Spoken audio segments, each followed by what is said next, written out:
Heya Cryptozens, it's 10 p.m. Pacific time. My name is Nikodemus, and welcome back to the Crypto Overnighter, where we take a nightly look at the crypto, NFT, and metaverse space. And keep in mind, nothing in this show should ever be considered financial advice. Hello, it's 10 p.m. Pacific time on a Thursday, December 8th, 2022. Here we go. Now, the question I've got is, will she or won't she? And when I ask that question, I'm not asking whether or not Kim Kardashian is going to lose her class action lawsuit in the Ethereum Max case. Spoiler alert, she won't. No, as it turns out, a judge in California has dismissed the class action lawsuit against the celebrities, Kim Kardashian and Floyd Mayweather, for promoting the cryptocurrency Ethereum Max. Now, apparently, the plaintiffs had not even seen the specific promotions that were shared by the celebrities. That was according to the judge.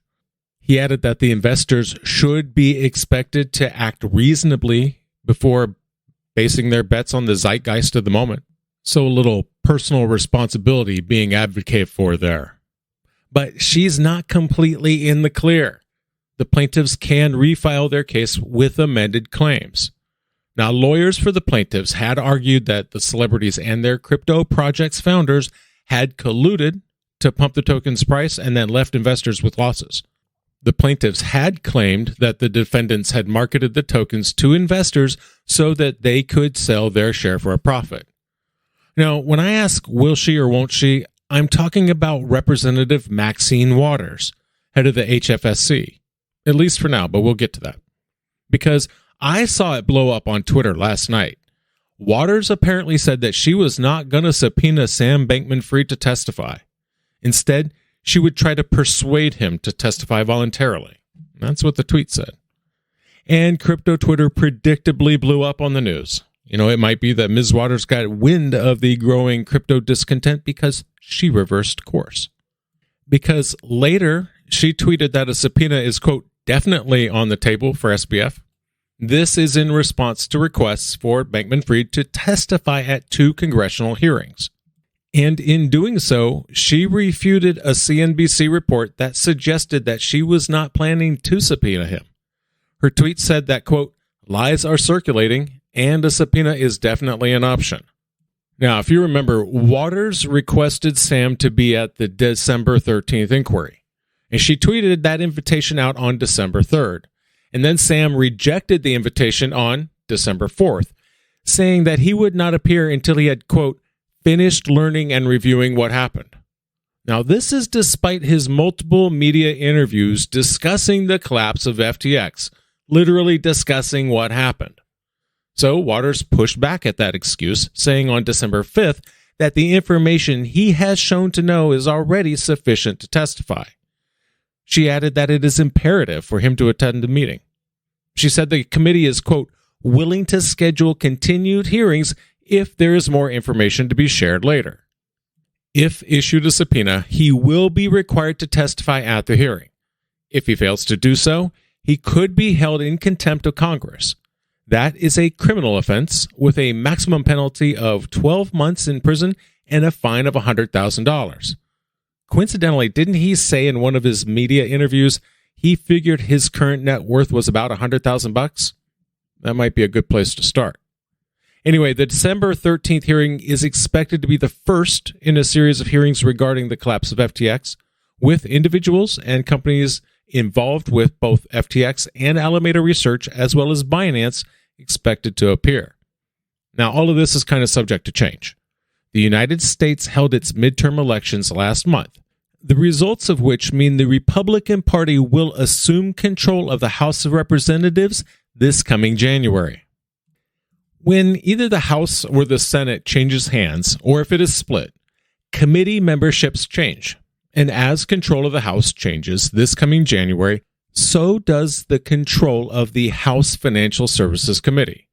Because Representative Patrick McHenry will be the next chair of the HFSC. Now, the House Republican Steering Committee chose him for the role. McHenry currently holds the top Republican spot on the committee, and he said that he will focus on oversight of the Biden administration and bipartisan legislation. Quote, as chairman, I will pursue an innovation and opportunity agenda. We will focus our efforts on conducting appropriate and aggressive oversight of the Biden administration, as well as pursuing bipartisan legislation to put Americans back in control of their personal financial data, enhance capital formation opportunities, and develop a comprehensive regulatory framework for the digital asset ecosystem. So, McHenry is known for his work on financial technology policy. He helped create early crowdfunding legislation and has played a key role in negotiations on stablecoin legislation. He has also served in House leadership, and he chose to maintain his position on the committee instead of running for a leadership post. So it's kind of hard to say what's going to happen in this case with the House, because while Waters is starting the investigation, McHenry will be finishing it. Will he be content to just pursue SBF and his team, or is he going to be looking into the relationships between SBF and the U.S. government? And let's stick with the House of Representatives, because some members are taking action. Representative Ritchie has introduced 2 bills in the House of Representatives. The bills aim to prevent cryptocurrency exchanges from misusing customer funds and to require them to disclose proof of reserves to the Securities Exchange Commission. Torres said that the bills are intended to complement other legislation on cryptocurrency. The bills were introduced on December 1st and have the titles of Crypto Consumer Investor Protection Act and Crypto Exchange Disclosure Act. They're short in length. The body of the first bill, H.R. 9241, reads, quote, "A cryptocurrency exchange may not lend, leverage, or commingle the funds of a customer without the consent of such customer." The second bill reads, "A cryptocurrency exchange that holds assets on behalf of customers shall periodically, as determined by the Securities Exchange Commission, disclose to the Securities and Exchange Commission information relating to the proof of reserves of the exchange, including, with respect to the exchange at the time of the disclosure, the amount of assets held by the exchange compared to the liabilities of the exchange." These bills have been referred to the House Financial Services Committee. And Torres said that crypto has a place in the American economy, but it must be carefully regulated. And he has a history of supporting crypto, including writing an editorial on the liberal case for crypto in a New York newspaper. On December 5th, we covered a letter that he wrote. And this letter was requesting a review of the SEC's failure to protect investors from the mismanagement and malfeasance of FTX by the GAO, Government Accountability Office. There are several bills that Torres' legislation could be paired with, including one written by HFSC Chair Maxine Waters and Ranking Member Patrick McHenry. Now, Torres is also a member of that committee. And on the Senate side of the House, they're looking at banks. Senators Elizabeth Warren and Tina Smith have asked the U.S. financial regulators to examine the links between the banking sector and cryptocurrency firms. They wrote to the Federal Reserve, the Comptroller of the Currency, and the FDIC, Federal Deposit Insurance Corporation, about their concerns over the collapse of FTX.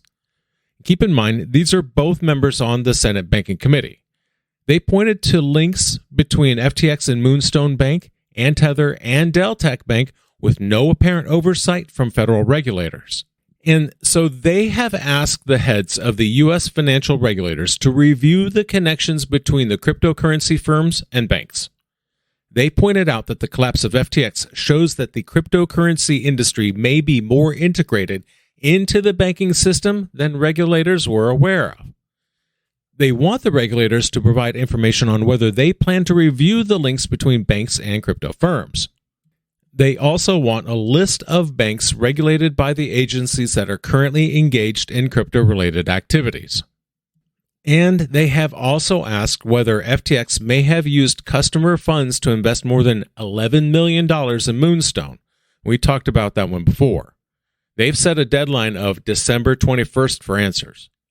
Now, this comes after the letters that Warren sent out in November. These were related to the investigation into FTX's bankruptcy filing.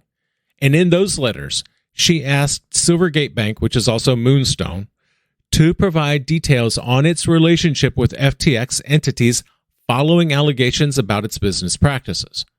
In November, blockchain analytics company Chainalysis compiled a list of 20 bills before the U.S. Congress that could impact cryptocurrency. Meanwhile, Sam has also been called to testify before the Senate Committee on Banking, Housing, and Urban Affairs before a December 14th hearing called Crypto Crash: Why the FTX Bubble Burst and the Harm to Consumers. Now, it was in a December 7th letter from Senate Banking Committee Chair Sherrod Brown that warned Bankman-Fried that he, quote, must answer for the failure of both entities that was caused, at least in part, by the clear misuse of client funds and wiped out billions of dollars owed to over 1 million creditors. Now, Brown's letter also said that there are, quote, significant unanswered questions about how clients' funds were misappropriated and questions about how clients were blocked from withdrawing their own money. He wrote that witnesses invited to appear before the committee should, quote, make themselves available voluntarily. And like Maxine Waters, he said that if Sam chooses not to appear, he is prepared to, quote, issue a subpoena to compel your testimony.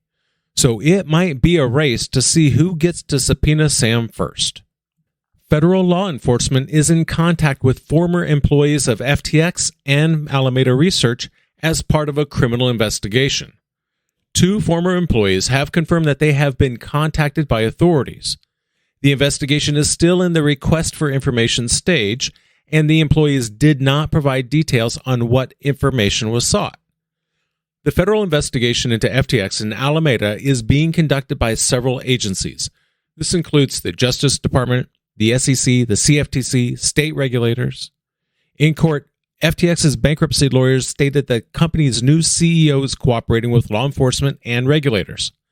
In court proceedings, the CEO mentioned that there is a lack of record keeping at the company and that it has been reported that there was already an ongoing investigation before the company's public collapse. In a recent interview, SBF claimed statements made by Ray and FTX's lawyers were false. And he said while those statements were false, he can't remember certain details. We were talking earlier about the midterm elections, and what is certainly no secret is the fact that Sam liked to donate to politicians. And there is some disagreement over exactly how much he gave to the Democratic National Party for last term's elections alone. There is also a question on where he got that money, disagreement and questions. So now SBF has claimed that he was some sort of a secret GOP megadonor. A nonprofit called Citizens for Responsibility and Ethics in Washington is using that claim to file a complaint with the Federal Election Commission. What they allege is that he violated federal laws by not disclosing millions of dollars that he gave to GOP-affiliated, quote, dark money groups, and that he potentially distributed donations under other people's names. He recently told a YouTuber that he used dark money groups to hide his contributions to Republicans because he thought the press would cover it negatively.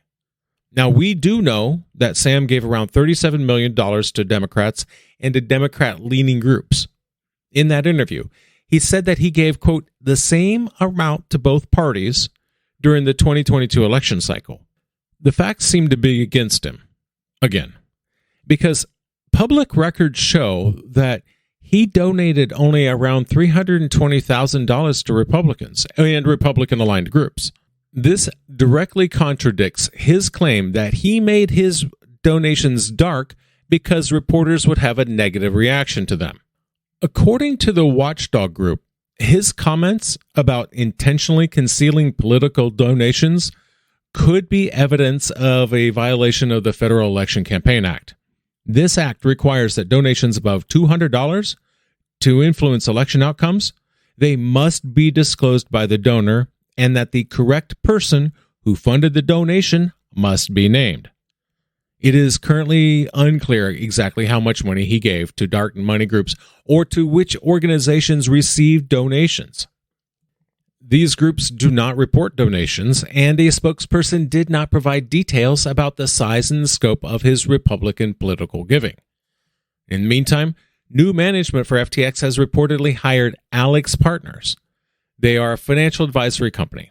And they've been hired to conduct asset tracing to find and recover the billions of dollars worth of missing customer crypto. Alex Partners is led by former SEC Chief Accountant Mark Jacques, and this work will complement the restructuring efforts of FTX.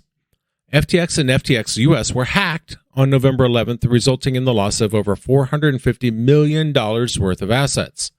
And then in an interview on November 16th, SBF said that he had narrowed down the potential hacker to 8 people, and that he believed that they were either an ex-employee or someone who installed malware on an ex-employee's computer. On November 22nd, a lawyer representing FTX debtors said that a significant amount of assets had been stolen or were missing from FTX and revealed that blockchain analytics firms had been enlisted to help in their investigation. The stolen funds have been moved through various crypto mixers and exchanges to launder the money. The hacker transferred their ETH holdings on November 20th to a new wallet and swapped some of that for an ERC version of Bitcoin. And that's going to do it for us tonight. I want to thank you, my listeners, because when you stop listening, I will stop talking. We'll see you tomorrow night.